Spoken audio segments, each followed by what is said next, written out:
In week one of our course, we spent a great deal of time and focus on just becoming aware that there are significant differences between folks in different seasons of life. And in some way it seems kind of like duh to say that, but at the same time, while we tend to see some of those differences in some of the extremes, the difference between a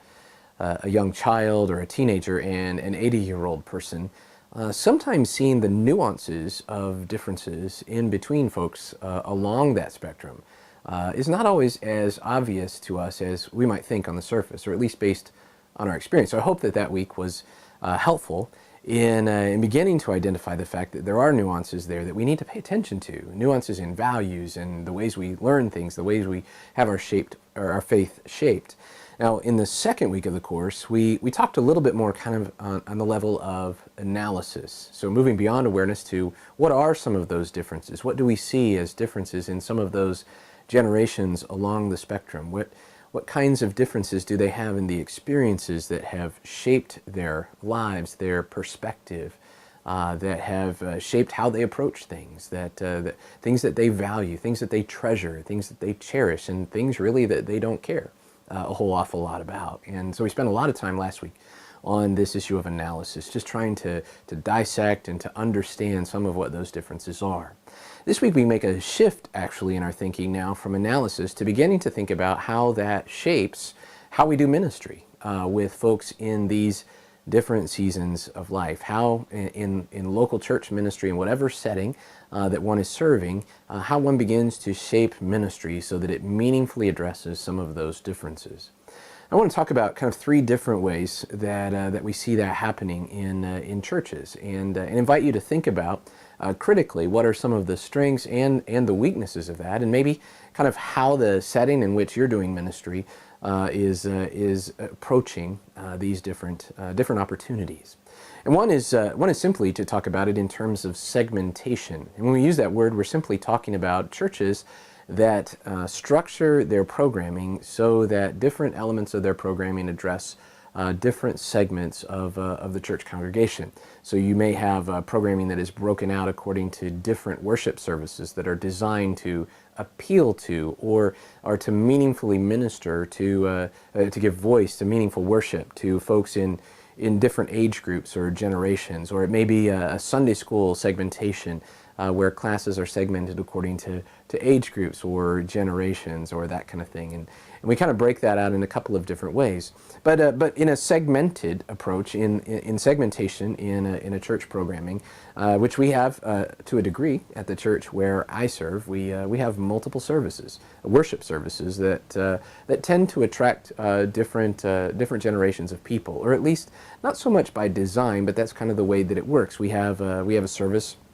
at 8:30 on Sunday mornings that tends to draw a group of people who are on the older end of the spectrum. It's not just our oldest members, and it's not just older people, but in large measure it tends to be more of an older group of folks. And part of that actually is the earlier time on a Sunday morning. Families with young children aren't necessarily out of bed and everybody ready to go and dressed and have breakfast and ready to be at church, at worship at church at 8:30 a.m. on a Sunday morning. And so we tend to get kind of an older group of folks in that service, whereas our second service on a Sunday morning at 10:45 tends to draw a broader variety of people. It includes some of our older members and actually tends to be pretty multi-generational, so that we get a lot of our students during that time. We have families with younger children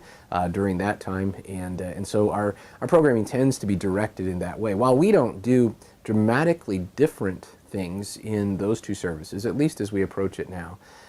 we are mindful that in that earlier service there may be a way to tailor what we do, whether it's in preaching or whatever, to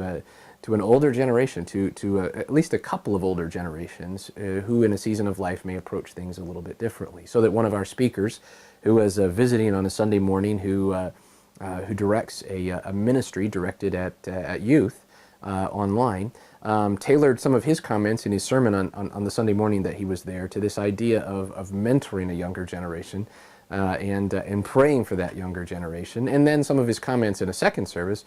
directed more directly at some of the students who were with us and some of those young adults who might be able to interact more directly and more effectively with some of those students. So there'd be some differences in terms of how we approach that. Now, in some church settings, you may get an even starker segmentation according to that, where you might have a church. We have one kind of on the north side of our city that would have a very kind of what we would call traditional worship service with hymns and gospel songs sung from a hymnal to maybe a piano or piano and organ and that kind of thing. It was designed specifically tailored to the meaningful kind of experience of worship that some folks in a couple of those older generations might find, and then also has a service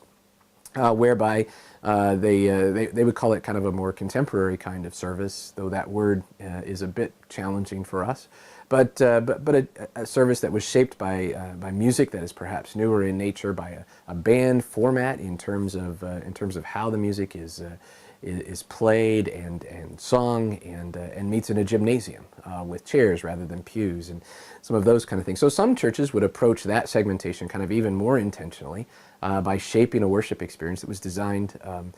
to appeal to and to give folks in some older generations a more meaningful experience of worship. And there have been times at the church where I serve where we've tailored some in that first service a little bit more to that generation. You see it broken out in terms of Sunday school programming as well, where you might have classes for children of different age groups or grades, classes for middle school and perhaps high school, and then adult Sunday school classes. And in some churches, those adult Sunday school classes might also be broken out by the generation. So you might have a class for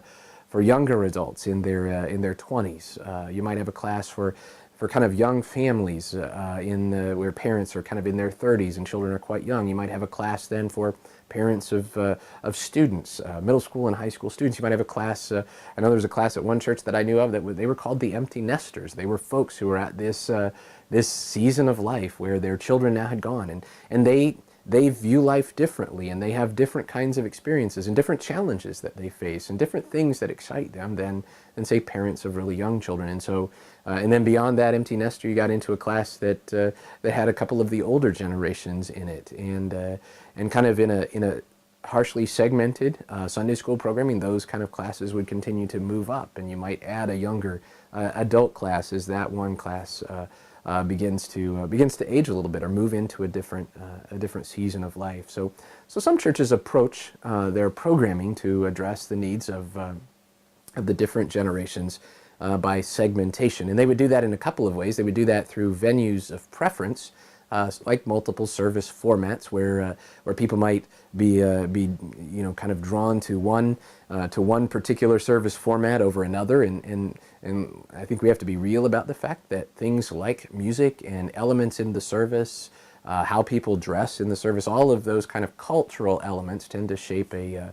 venue of preference for some to be drawn, some of one season of life to be drawn to one, while those in a different season of life perhaps drawn to a different one. And yet churches that have that broken out also tend to also seek to shape venues of community. Times in the church's programming where at least those different groups of people are kind of brought together, and so that may happen in an all-church picnic, in some kind of all-church event or gathering where folks from all seasons of life or all generations are kind of brought together, where the generations begin to cross. And there are strengths and weaknesses to any of these approaches to church programming. One of the strengths of segmentation is that you can shape whether it's worship or teaching in a Sunday school setting or whatever other element of church programming that may be, you can shape it so that it is perhaps more effective in accomplishing what you want with that generation. I mean, you can shape a Sunday school lesson for a 3-year-old in such a way that they can grasp the concepts, where they can put that to use in their everyday life that would be very different than a lesson that you were shaping for a group of folks who were perhaps in their 60s and 70s, who would be in a very different season of life, and for whom you would tailor a lesson or a teaching or that kind of thing in a way that was meaningful or effective for their learning. And likewise with worship, you can tailor the elements of a service to appeal to a particular group in a way that gives voice to a means of worship that is an effective and meaningful expression of how they know to worship. And so that's important for us. Important for us, like we do that in the case of some of our older generations, to understand that it's not that their cultural forms in worship are necessarily wrong, but they may be more meaningful to them than they are to a person in their 20s. But to understand that to worship in those ways, with those cultural forms, with that, whether that's music or liturgy or whatever the case may be, is a meaningful expression to them. So one of the strengths of segmentation is that we can begin to tailor those experiences and those programs in a way that most effectively help meet that generation. Now, one of the weaknesses of that segmentation is that you don't get a lot of that interaction across generations. The only place that happens is where you are intentional about creating those venues of community, when you bring the generations together in some fashion. And so I think that from my perspective, that if you're going to follow some kind of segmentation approach to church programming, then you also have to be very intentional about creating those venues of community where you bring the generations together. There's something important, as we'll see in this course, about the opportunity for the generations to cross. So the first approach to that in church programming may be segmentation. Now, the second one is a bit of a hybrid there, and we'll refer to that as segmented integration, where you may still have generations or people in different seasons of life broken out into groups according to that, but whereby all of those groups are together approaching the same kind of material, where all of those groups together may be studying the same biblical passages, or maybe studying the same biblical theme or topic or important application for their life. And so you even have some curricula out there that are designed in this way, designed kind of to be something that can be used across the spectrum, so that whether you have a child that's 3, you have a student who is in middle school, or you have a 30-year-old, or you have a 60-year-old, they're all kind of studying the same thing together. Obviously doing it in different ways, seeks to seize on that strength of segmentation so that they're tailoring lessons or tailoring the approach to a particular age group or season of life, but who are all together united on and kind of taking the same journey together of studying the same material. Group Publishing's Faith Weaver material is an example of this, where the curriculum is designed specifically to kind of ensure that while you may be segmented by group in your study of the material, you're all studying the thing together. We might also say that we see a similar kind of thing reflected in the Calvary Chapel Fellowship of Churches that tend to do this also as a church program, so that your children and your students and your adults in whatever season of life are all together, again, studying the same material and learning the same principles, the same biblical truth, so that when the generations cross around the lunch table after the service, if you worship on a Sunday morning, then the parents and the children and the students can talk together about what they were studying and learning in the service or in worship or whatever the case may be. But they can also, they also have those lessons, that material tailored to their particular learning style. So we have segmentation, we have segmented integration, and then some churches take an approach that we will refer to as undifferentiated. That is, everyone is together. That rather than breaking them out by groups, age groups and that kind of thing, everyone worships or studies together in some fashion, so that they're doing it as a group, as an entire church. And so you may see this in typically in maybe some smaller churches that are truly intergenerational. And so you have adults and children and students and again adults in different seasons of life all together participating and leading and engaging in worship together as one body. Or you might see this also in a house church setting or in a family church kind of setting as well. But I was just talking with a colleague a couple of days ago about their church worship service, and it's an intergenerational, kind of a smaller church, intergenerational in nature. Everybody kind of worships together for much of the time, and children, even of young ages, students, and then adults in various generations all have parts to play in the service. So the children may be reading a passage of scripture that's a part of the worship time, or the adults in different seasons of life may be sharing as a part or leading as a part of what's going on in the service. And they're very intentional about bringing all of the generations together. And so in some cases, some segments may have to listen in while one element of the service or the teaching is geared toward one of the other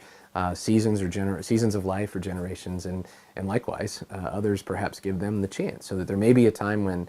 a message is directed specifically to the children who are present, and some of the older adults in different seasons of life simply listen in and enjoy what is to be found there. So you have, in some settings, then you have the intentionality, whether it's a house church or maybe a smaller, truly intergenerational church, but where the approach is to bring everyone together, and we learn and we worship and we do life kind of across the generations all together. Now that has a strength in obviously in the richness that comes in the crossing of those generations. And as you've been reading in the Allen and Ross book, you understand that there's some incredible value to that kind of experience where the generations are actually together for that time of learning or teaching or worship or whatever programming element of the church that we're talking about. But one of the weaknesses, obviously, of that is that any particular segment of that can't be necessarily geared toward one group. And so others sometimes have to listen in ways or participate in ways that maybe aren't tailored to be the most effective for their particular kind of learning. You can see in all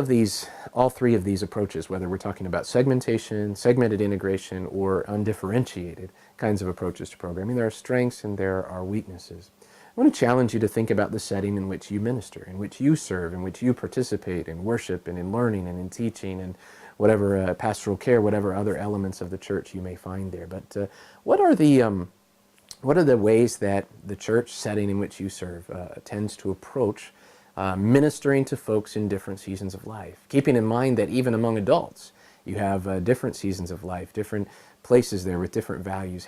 How in your setting do you see your church ministry or the ministry in which you work reaching kind of each of the generations? How do you see that happening? Is it a segmented approach? Is it a segmented integration kind of approach? Or is it more that undifferentiated, that kind of bringing together kind of a multi-generational kind of experience? One of the beautiful things about Scripture is the richness that is there in the generations, but also mindful that at times there are ways that we can tailor our programming, our teaching, our worship, whatever the case may be, in such a way that we most effectively reach them with the truth and experience that they need of God's love for them and God's glory.